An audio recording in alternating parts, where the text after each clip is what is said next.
So here's how to link Ubisoft to Steam. It's actually quite easy to do, so make sure you watch to the end so you don't miss any important steps. First, you will need to go to your Steam account. In the top left corner of the Steam window, click on the games and then select add a non-Steam game to my library from the drop-down menu.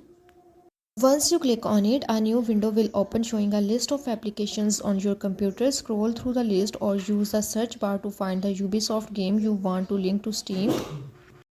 After that, select the game and click on the Add Selected Programs button.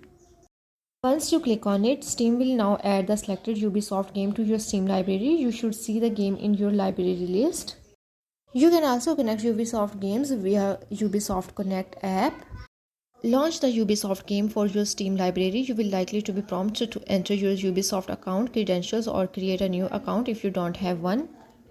All you need to do is you have to follow the on-screen instructions to sign in or create a new Ubisoft account and link it to the game. Once you have successfully linked your Ubisoft account to the game, you should be able to access any relevant features or benefits associated with linking the account. So that's how to link Ubisoft to Steam.